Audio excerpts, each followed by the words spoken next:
I figured the message should be on Thanksgiving. And one of the things that we forget sometimes is that we're supposed to give thanks in all things. And it's hard sometimes to think about that, giving thanks in all things. So first of all, when we talk about gratitude, what does gratitude mean?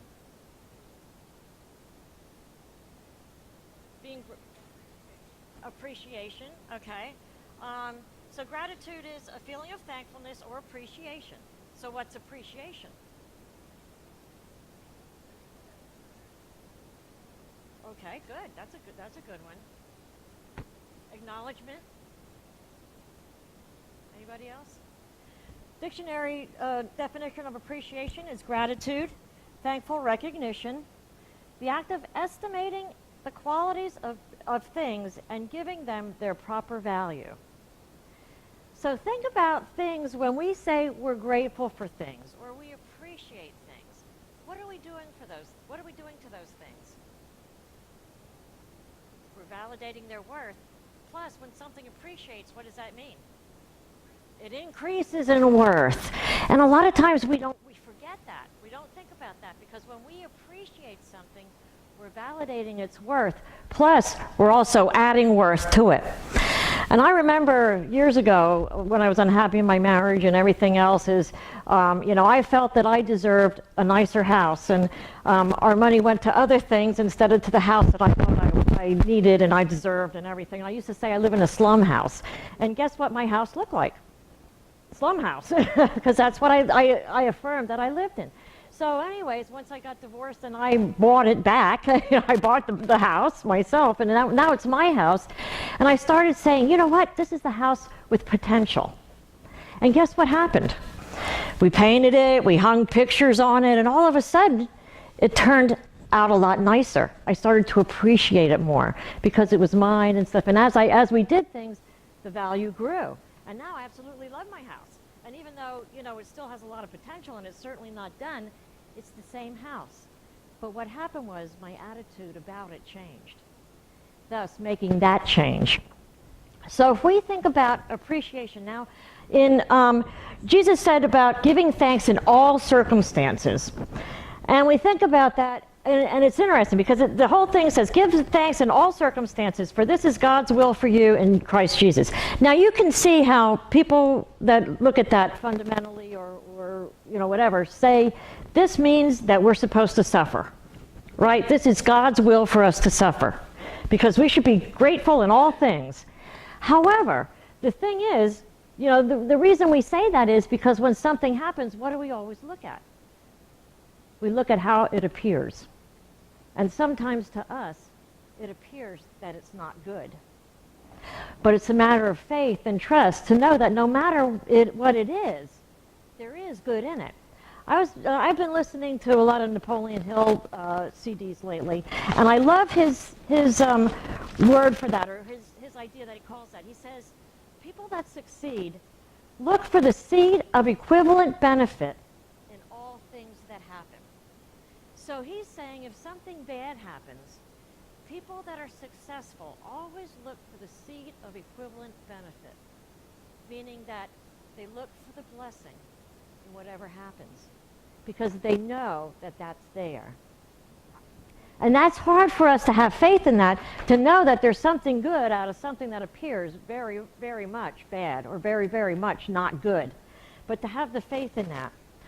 So they did, they have done studies on gratitude and what gratitude does, how having a grateful attitude.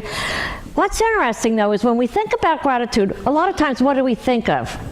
Saying thank you, giving thanks, right? It's a little bit different giving thanks than having an attitude of gratitude or having an attitude of thankfulness. Because we can give thanks and really, sometimes it doesn't mean that much, but to have an actual attitude of gratitude means on a daily basis looking for the blessings in everything, looking for something to be grateful for all the time. And that's tough sometimes. How many times a day, I mean, do we actually think about being grateful? And I think about when we're sick, okay? Like if I have a sore throat or a backache or something like that, I'm really not grateful for my health until I don't have it, right? A lot of times we don't wake up and say, hey, my throat's good, my back's good, I can do this, I can do that. And I remember when I went to school, there was a Buddhist person there talking, and he talked about gratefulness. And, everybody's, oh, we're grateful for this, we're grateful for that, we're all grateful. And he said, are you grateful for the alarm clock that went off this morning and woke you up? Are you grateful for the floor that your feet could go on when you get out of bed? Are you grateful for all these things? And we realize, wow, you know what? We're really not that grateful. We don't live in an attitude of gratitude the way we should because we take so much for granted. And I think about on a daily basis, and before this message started, I was up here and had my eyes closed, and I was kind of going over my message in my head, and it came to me all the things in my life that I take for granted, and I don't really appreciate. But I would miss them. And if I wouldn't have them, then I would appreciate them. I would realize what I'm missing. And the thing to do is to look at everything that we have in life and be grateful before that happens, because when we do that, it locks it in place. We have that, and we have more of it. And I think, it's happening right now. There's a lot of life changes, and, my kids are all adults, but they've been moving in and out of the house, college back and forth and stuff like that. And it's getting to a point that pretty soon they're going to be all gone, and that's it. there won't be any moving back, because they have their own houses, their own, they're getting married and everything else. And it's like, wow, right now I'm saying I want to spend every moment that I can, when they're around, and do this and everything, because it's almost like getting to the end. So I want to be grateful. I want to do everything that I want to do, now. But I'm thinking all those years that went by, and I wasn't really grateful all the time for the kids being around. They tracked in mud. They got under my skin. They did this, they did that. They didn't listen to me. And now I'm getting to a point that, life is going to change. And I think about things that I wasn't grateful for, that I'm grateful for now. Sometimes we wait until it's too late to be grateful for it and to tell people how we feel. To show our attitude of gratitude. And, when we live really with the attitude of gratitude, it's like joy. You live in joy all the time. You live knowing you have a blessed life. You live in faithfulness, knowing that if something appears to not be good, there's good in there. Like the optimist and the pessimist kid. They put the optimist kid in, or the pessimist kid in, with a room full of new toys, and he started crying. He said, I'm going to break them, and then I'll get hurt, and I'll get bored with them. And they put the optimist kid in with a pile of manure, and he got all excited, and he's digging in it and playing in it, and they said, what's up? How can you do that? And he goes, with all this manure, I know there's a pony in here someplace. So, so living with an attitude of gratitude or appreciation, actual appreciation, that's what we would become. We would go into that room and know that there's a pony there. When something happens, we'd say, where's the pony? Because I know it's here. And in everything that goes bad, we'd say, look for the blessing. Just like Napoleon Hill said, look for the seed of equivalent benefit. Because he said, if anything leaves in life, there's always something around the corner that is as equivalent benefit or even more. And that's what I have to say, with my kids leaving. As they leave, there's going to be something around the corner that's equivalent benefit or even more. I'll have daughter-in-laws and son-in-laws and, hopefully grandchildren pretty soon. So, with all that, there's equivalent benefit. So I have to count my blessings. How easy it is to focus on what we don't have instead of focusing on what we have. When something's missing, and I think that happened, people really were aware of that with the electricity going out, with all these recent storms that we have, right? You don't realize what we have until it's gone. You know, we don't appreciate, and you know what? I'm guilty. I don't appreciate the electricity that comes into my house all the time. I woke up this morning and I heard the heater go on. You know, I'm thinking, wow, you know what? I can be grateful for that. You know, all of these things we can be grateful for, but we forget.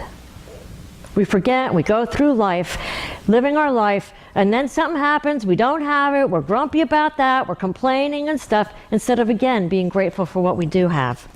There's a story, I love this story, it's called The Golden Light.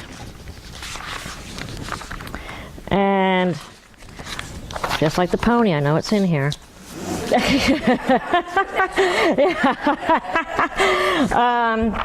Okay, it says, the little girl lived in a small, very simple, poor house on a hill. And as she grew, she would play in a small garden, and as she grew, she was able to see over the garden fence and across the valley to a wonderful house on a hill. And this house had golden windows, so golden and shining that the little girl would dream of how magic it would be to grow up and live in a house with golden windows instead of an ordinary house like hers. And although she loved her parents and her family, she yearned to live in a house with like the golden house, and she dreamed all day about how wonderful and exciting it must feel to live there. When she got to an age where she had gained enough skill and sensibility to go outside the garden fence, she asked her mother if she could go for a bike ride outside the gate and down the lane. After pleading with her, her mother finally allowed her to go, insisting that she keep close to the house and didn't wander too far. The day was beautiful, and the little girl knew exactly where she was heading. Down the lane and across the valley, she rode her bike until she got to the gate of the golden house across the hill. As she dismounted her bike and leaned it against the gate post, she focused on the path that led to the house and then on the house itself. She was so disappointed as she realized all the windows were plain and rather dirty, reflecting nothing other than the sad neglect of the house that stood derelict. So sad, she didn't go any further and turned, heartbroken, as she remounted her bike. As she glanced up, she saw in sight a sight to amaze her. There, across the way, on her side of the valley, was a little house, and its windows glistened golden as the sun shone on her little house.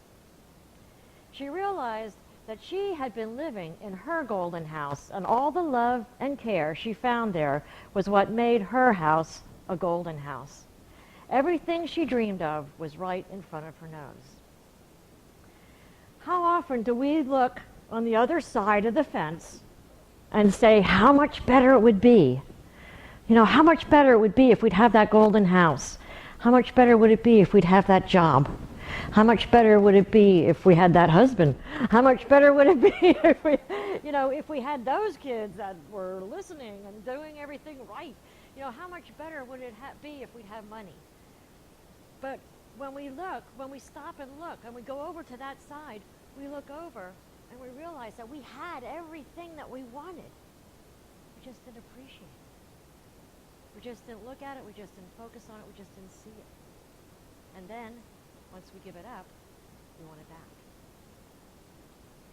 That's happened to me several times in my life, and maybe it's happened to you too. You know, might have lost something, realized that was something good in your life. You know, but at that time it wasn't good enough because we didn't appreciate it. We only looked at what was wrong. You know, and it's going to keep happening over and over and over again until we do cultivate an attitude of gratitude.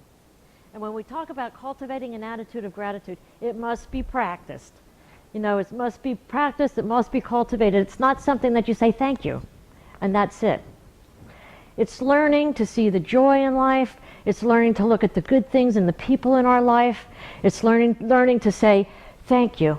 You know, you're very special. You're a part of my life that I need. You know, I'd be missing something big without you. I look at everyone here, and I know that I don't express my gratitude enough to everybody that's here. You know, you have been an incredible part of my life, and without you, something would be totally missing. And we don't take time to think and do that. But what happens when we do that? What happens when we have an attitude of gratitude? They've done studies on this. What happens when we have an attitude of gratitude? You're healthier. We're healthier. Exactly. It actually increases our health. Gratitude, attitude of gratitude, being thankful, being satisfied, being happy. It increases our health. So it boosts our immune system.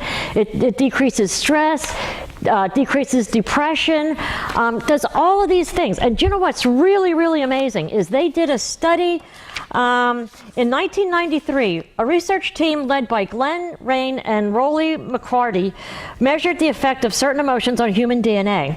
They used research subjects who were trained to manage their feelings so that they knew, like the Buddhists and stuff, they could manage their feelings. The researchers took DNA samples of the subjects when they were feeling gratitude, love, and appreciation, as well as when they were feeling anger, fear, frustration, or stress. When the subjects felt anger, fear, frustration, or stress, their DNA responded by tightening up. It became shorter and switched off many of the DNA codes. But when the subjects felt love, joy, gratitude, and appreciation, the shutdown of the DNA codes was reversed. The DNA strands relaxed, unwound, and in fact lengthened. Our attitudes and our thoughts and the way we live our life on a routine basis affects even our DNA. I mean, down to the core of our DNA. We know it affects the hormones in our body and everything else, but it affects down to the core of our DNA. They go on to say, this experiment was later followed by the testing of HIV-positive patients. They discovered that feelings of love, gratitude, and appreciation increased their body's resistance to the virus up to 300,000 times more. Wow. And you know what? People with the HIV virus, how many times do we find them hard to love and hard to appreciate? They're the drug abusers. But what that does to those people, how we can help them boost their immunity, how we can help everybody else in our life by showing appreciation and having that attitude. They did lots of studies on relationships and how relationships were enhanced by having the attitude of gratitude, really, really, really appreciating that other person in your life for what they do and expressing it. And I grew up in Berks County, and Berks County is known to be stoic. And, I never heard "I love you" from my parents, even though I knew I was loved, but they never knew how to express it. And that's because they never learned how to express it. Their parents never told them that they loved them. And, my mom said that she used to say to my dad, well, you don't tell me I love you. And he says, well, if you don't know I love you by now, then you have a problem.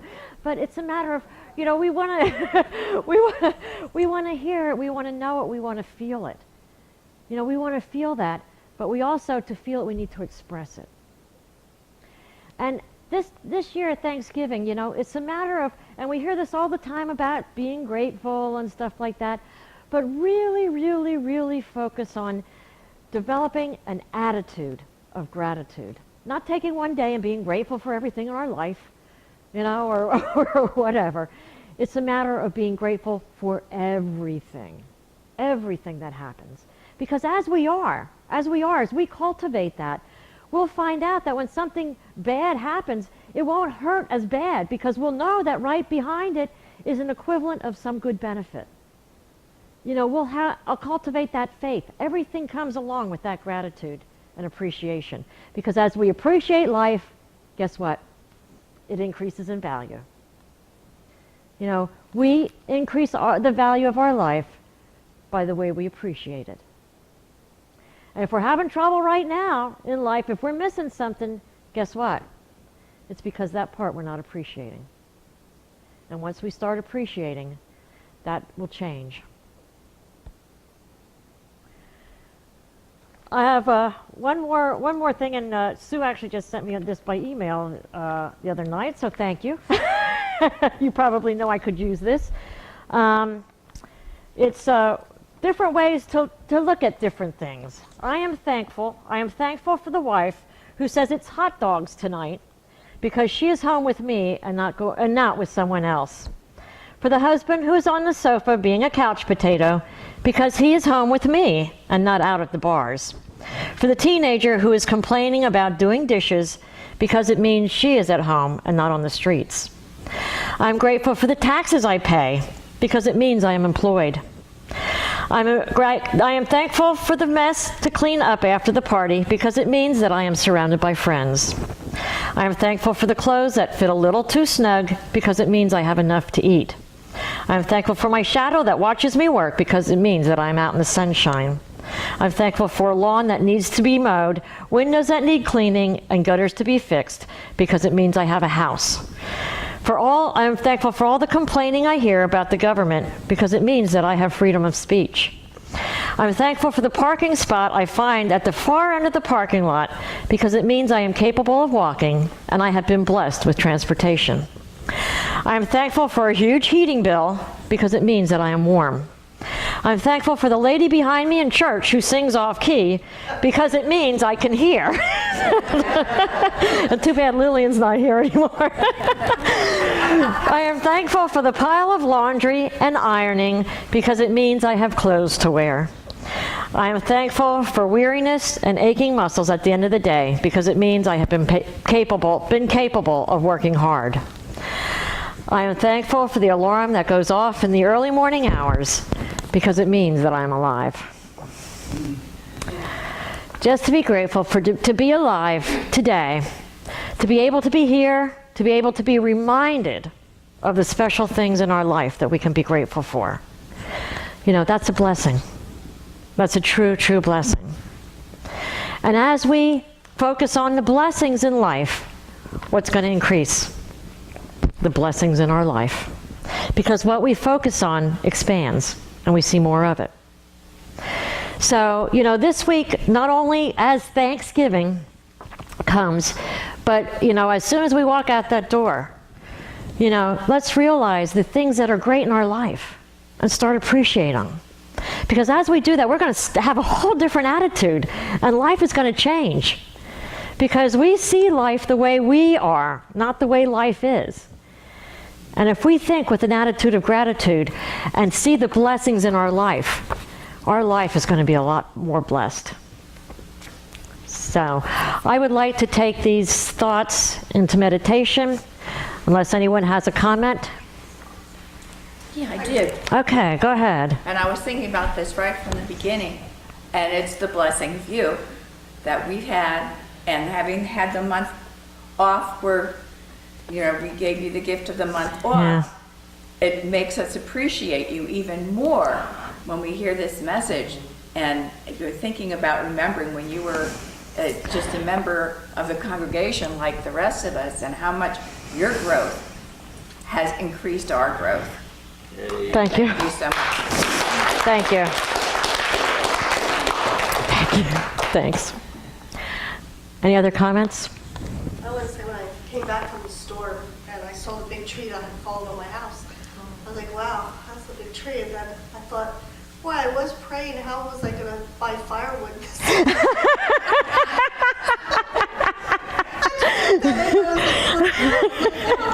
That's a heck of a lot of firewood. You found the seed of the equivalent benefit. Excellent. The seed of equivalent benefit. There you go. Yeah. The old Pennsylvania Dutch expression, kissing wears out, cooking don't.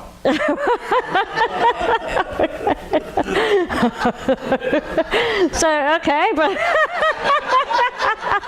Like you said, you know. you be grateful. That's right. Be grateful. Yep. Be grateful for what you got. That's right. That's right. Okay, let's take these thoughts into meditation. And I invite you to get comfortable in your seat. And just be grateful for the seat that is here, supporting your body. For the floor that supports your feet. For the energy in this room. Being grateful to have a place like Unity. Being grateful for Charles and Myrtle, who were steadfast in their prayer, in their meditation, in their studies. and in their vision.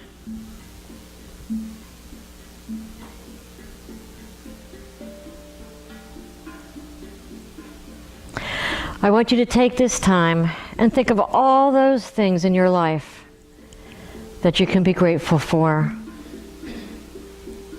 Family members, a job, a business,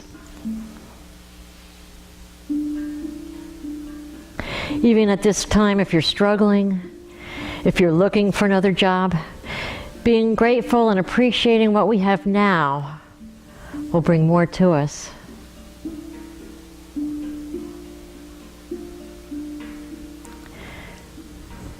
Be grateful for living in a great country,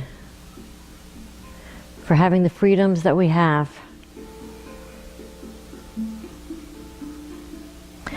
Being grateful for knowing that we have control of our thoughts, that we have the ability to change our life if we don't like it.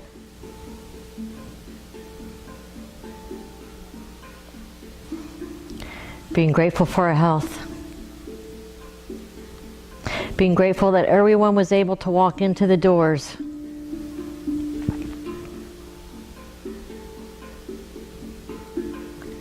Being grateful for the sun that shines.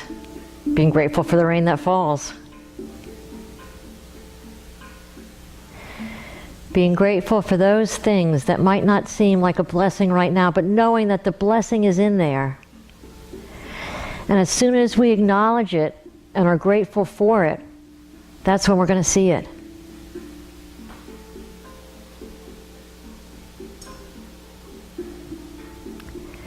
As you feel these things that you're grateful for, really, really feel the feelings. For that's where our power is. Our powers aren't just in the words of saying thank you, but our power lies in the feelings of gratitude, the feelings of appreciation, the feelings of love.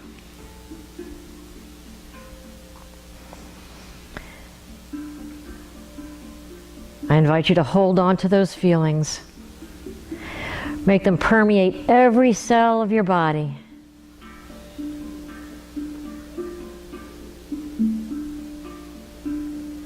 Feel it flow through your body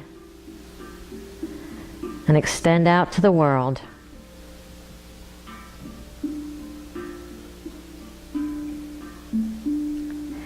As you feel those feelings and you hold on to those feelings, I invite you to come back into this room, bringing those along with you, and making a commitment to walk out these doors and seeing all those blessings in life and increasing your attitude of gratitude.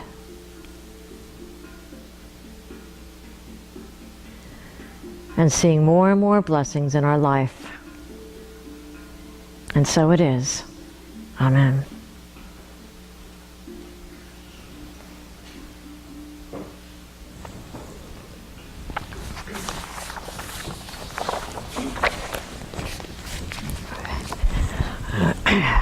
Okay, and EJ's going to honor us.